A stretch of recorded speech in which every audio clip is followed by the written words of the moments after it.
Welcome back. Don't forget to subscribe, hit the bell, and leave a like. Enjoy the video.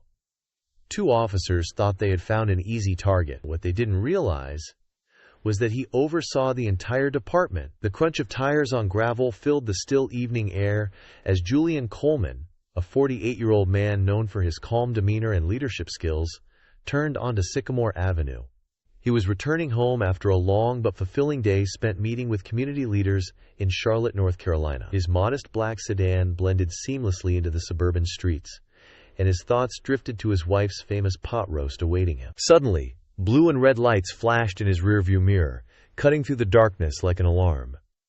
Julian tightened his grip on the steering wheel for a moment. He checked his speedometer, 29 and a 35. No traffic violations, no broken taillights.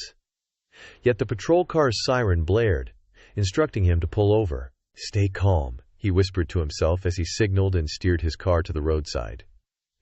He was familiar with the routine, hands visible, movements slow, courteous demeanor. It was a protocol he had mastered, not because he had done anything wrong, but because he understood that in these circumstances, appearances could matter greatly. The officer approached his window briskly, flashlight in hand, its beam cutting through the dimly lit interior of Julian's car. Another officer lingered near the back bumper, hand resting on his holstered weapon. "You in a hurry tonight?"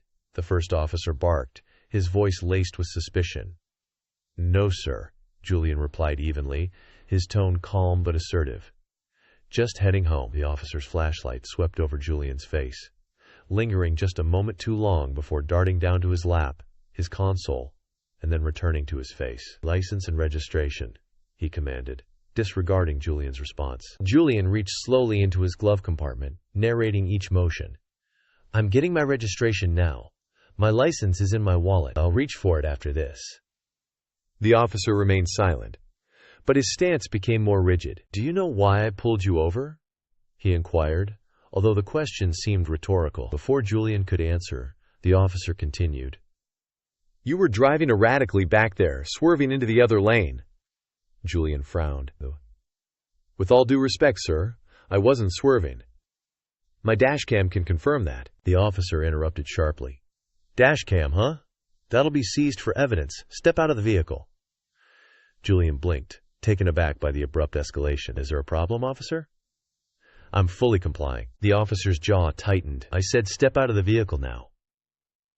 Julian's stomach churned, but he unfastened his seatbelt and opened the door slowly, his hands raised in clear view. The second officer moved in swiftly, grabbing Julian's arm and pulling him toward the patrol car. "Is this necessary?" Julian asked, his tone measured but firm. "I've committed no offense." "Resisting, huh?" the first officer sneered. "You want to play that game? Fine by me." The cold metal of handcuffs dug into Julian's wrists. His mind raced. This wasn't merely a misunderstanding. It was profiling, plain and simple.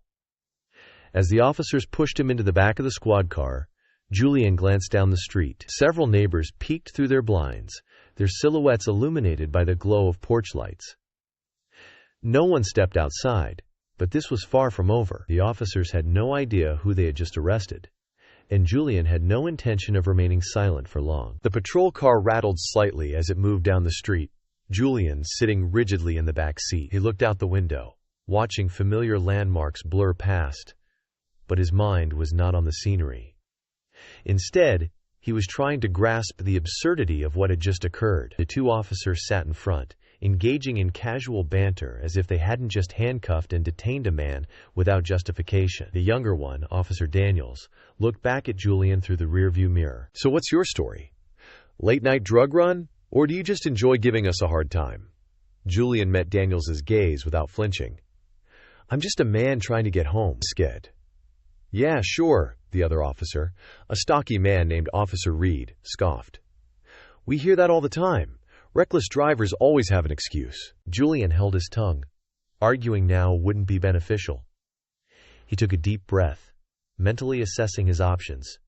He knew his rights. He also understood the system, and the likelihood that it would favor him in this moment was minimal. When they arrived at the precinct, fluorescent lights cast a harsh glare over the holding area. Daniels removed Julian's handcuffs with an almost mocking flair. "Welcome to our humble abode. You're going to be here for a while." "Am I being charged?" Julian inquired calmly, rubbing his wrists. Reed smirked. "We'll inform you once we figure that out. Sit tight." Julian was escorted into a small, cold holding cell. The door clanged shut behind him, the echo lingering in the air. He sat on the bench, his mind a whirlwind of thoughts. He had spent years building a career rooted in justice and fairness, and now he was facing the very abuse of power he had worked to eradicate. Outside the cell, the two officers leaned against a desk, laughing quietly as they reviewed Julian's license and car registration. "Nothing unusual," Daniel said, sounding almost disappointed. "Doesn't matter," Reed replied with a smirk. "We'll find something. Individuals like him always have skeletons in the closet." Julian overheard their exchange, his expression unreadable. He remained seated, hands clasped, posture steady. He wasn't angry. He was calculating. He knew his patience would yield results soon enough. Hours passed. Other officers came and went, casting curious glances at the man in the cell. None seemed to recognize him, but Julian didn't expect them to. His Commerci. He was new to the area, having taken the position just 3 weeks prior. Finally, as dawn began to streak the sky with faint orange hues, Julian heard footsteps approaching. A stern-looking officer, clearly of higher rank, appeared in front of the cell. Her badge read Lieutenant Morgan. She carried an air of authority and professionalism that immediately contrasted with the other two officers. She frowned as she glanced at Julian, then back at the paperwork in her hand. "What's happening here?" Daniel stepped forward. Picked him up last night for reckless driving and resisting arrest." Morgan raised an eyebrow. "Reckless driving? Where's the evidence?" Quote, "We haven't processed it yet," Reed said nonchalantly, leaning against the desk. Morgan turned her attention back to Julian. "Sir, do you have any idea why you were stopped?" Julian stood, meeting her gaze calmly. "I was informed it was for reckless driving, which I categorically deny. I also have a dash cam that can corroborate my version of events." Morgan's expression hardened as she glanced at the two officers. "You didn't review his dash cam?" Reed shrugged. "We didn't get to it yet." Morgan exhaled sharply, clearly displeased. "Get it now. Daniels, report to my office immediately." As the two officers slinked away, Julian sensed that the tide was beginning to shift, but this was just the start of their reckoning. The cold metal bench pressed against Julian's back as he sat in the holding cell, observing the precinct buzz with activity. The hours dragged interminably, punctuated only by the occasional shuffle of papers or distant conversations. Despite the stillness around him, Julian's mind was anything but calm. He reflected on the night's events, replaying them like a film. Every sharp word, every unnecessary escalation. It served as a stark reminder of the deep flaws he had spent years fighting to fix. His new role as police chief had been an opportunity to address these issues from within, to foster a culture of accountability, and now here he was, enduring the very injustice he had vowed to dismantle. The sound of footsteps drew him from his thoughts. Lieutenant Morgan returned, holding a tablet.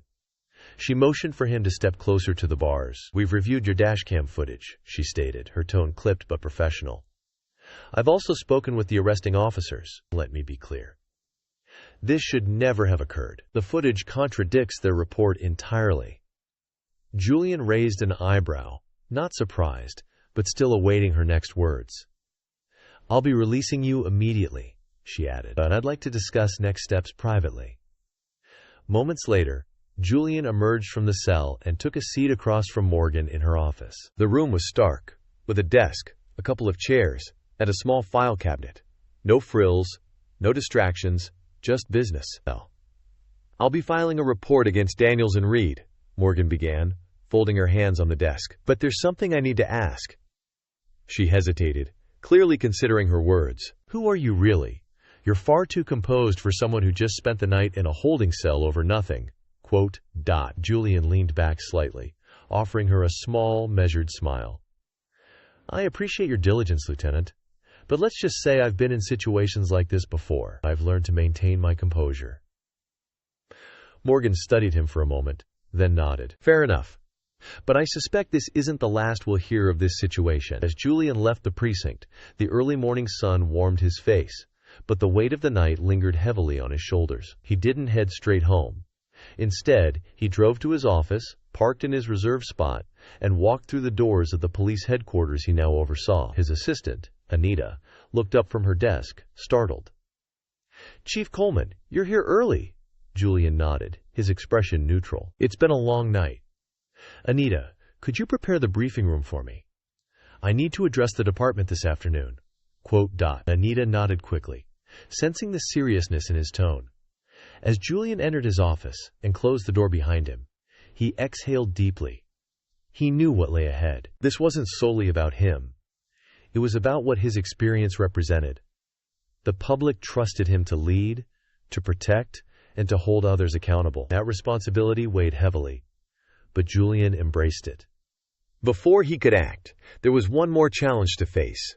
The courtroom, where everything would come to light. The courtroom was packed. News had spread quickly about the case, and local media outlets were eager to cover it. Cameras weren't allowed inside, but that didn't stop reporters from lining the courthouse steps, ready to react as soon as the hearing concluded. Julian sat quietly at the defendant's table, his attorney, Sandra Reyes, flipping through a thick folder of evidence. Sandra was a formidable presence. Sharp, relentless, and with a reputation for dismantling weak arguments with surgical precision. Across the room, Officers Daniels and Reed sat with their department-appointed attorney. Daniels appeared nervous, his foot tapping uncontrollably, while Reed tried to seem unfazed, leaning back in his chair with a cocky demeanor. The judge, an older man with a no-nonsense attitude, entered the room and called the session to order. "We are here today to address the charges brought against Mr. Julian Coleman. Prosecution, you may proceed." The prosecutor, a young and somewhat hesitant attorney, stood and began outlining the case as it was initially reported. On the night in question, the defendant was observed driving recklessly, swerving into another lane. Upon being stopped by Officers Daniels and Reed, he became uncooperative and resisted arrest. Sandra barely suppressed a smile. She leaned over to Julian and whispered, "They're walking right into it." When it was her turn, Sandra stood confidently, her voice commanding the room. "Your Honor, the charges against my client are not only unfounded, but are also a direct result of racial profiling and abuse of power. To prove this, I would like to present video evidence that directly contradicts the officer's statements." "Quote," the judge nodded. "Proceed." Sandra gestured to the bailiff, who dimmed the lights and began playing the dashcam footage. The room fell silent as the video displayed Julian driving steadily within his lane, the speedometer reading a constant 29 miles per hour. The officer's patrol car, visible in the rearview mirror, activated its lights without justification. Next came the bodycam footage. The courtroom watched as the officers approached Julian's car, their aggressive tone evident from the outset. The footage revealed Daniels muttering under his breath, another one of them causing trouble, followed by Reed chuckling in response. Figures. Gasps rippled through the audience.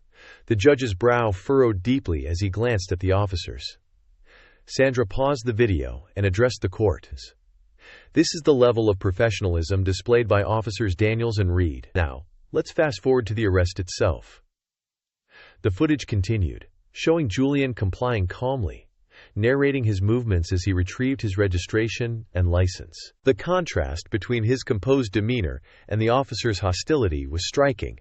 By the time the video concluded, the courtroom was tense. Sandra turned to the jury and stated, "This is not merely an abuse of power. This is a direct violation of my client's rights, rooted in bias and prejudice." The prosecution stood, visibly flustered. "The officers believed they had probable cause," Sandra interjected sharply. "Probable cause based on what? Driving safely? Following instructions? Or perhaps it was the color of his skin?" The judge banged his gavel lightly, calling for order. "Let's keep this focused." Sandra's voice softened, but her words were no less impactful. "Your Honor, before we proceed further, my client has something to share with the court." Julian stood, adjusting his tie. He scanned the room, making eye contact with the officers before addressing the judge. "My name is Julian Coleman," he stated, his voice calm but assertive. "I am the chief of police for this city. I was appointed 3 weeks ago to lead this department and tackle the very issues you've seen here today. I opted not to disclose my position early because I wanted the truth to emerge organically, without bias or interference, and now it has. The room erupted in murmurs. Daniel's face turned pale, while Reed's arrogance vanished instantly.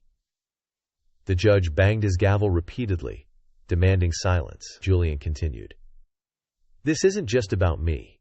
It's about a system that permits officers like Daniels and Reed to operate without accountability. That ends now. But this moment wasn't merely a revelation.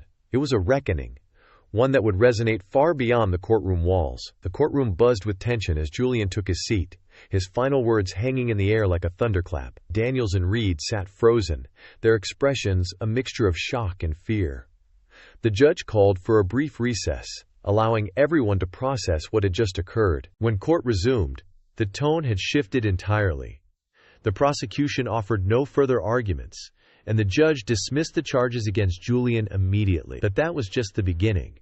As Julian stepped outside the courthouse, reporters swarmed him, cameras flashing, and microphones thrust forward. Chief Coleman, do you have a statement about the case? One called out. Julian raised his hand, signaling for silence. The crowd fell still, eager for his response. This case isn't just about me, he began, his voice steady and resolute. It's about accountability. It's about ensuring that every person, regardless of who they are, is treated with the respect and dignity they deserve. As a police chief, I'm committed to creating a department that values integrity and fairness, and as a citizen, I'll continue to fight for justice. The media frenzy persisted, but Julian didn't linger. He had more pressing matters to attend to. The fallout from the case was swift. Daniels and Reed were immediately suspended, pending an internal investigation. Public outrage surged as the footage was released to the press, igniting protests and calls for reform. Community leaders united, demanding greater transparency and improved training for officers within the department. Julian's leadership took on a new significance. He called an emergency meeting, gathering officers in the precinct. Standing at the front of the room, he addressed them with unwavering conviction. What happened to me last night wasn't an isolated incident, Julian stated, scanning the room. It was a symptom of a larger problem, and as long as I'm chief, I won't tolerate it. We are here to serve and protect, not to harass and intimidate. If you cannot uphold those values, this isn't the place for you.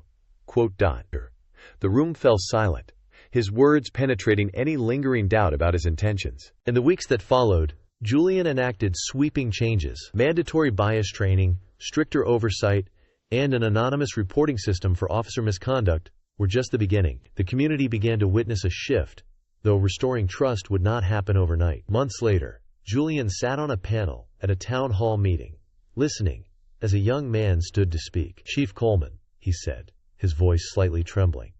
What you went through, it could have been me. It could have been any of us. Thank you for standing up, not just for yourself but for all of us. Julian nodded, his heart heavy but filled with resolve. Change doesn't occur overnight, he replied, but together we can build a system that truly serves everyone. As the town hall concluded, Julian lingered for a moment, watching individuals exit with renewed hope. He understood that the fight wasn't over, but he was ready for it. And now it's up to us, the viewers, and the community to keep that fight alive. If we witness injustice, we must speak out. If we desire change, we must demand it. Together, we possess the power to create a world where accountability isn't merely a promise, it's a reality. Here on Karma's Twists, we share the most impactful stories of karma and justice that the world needs to see. Don't miss a single moment of good triumphing over evil. Join our community and subscribe. Be part of the movement that believes justice always wins.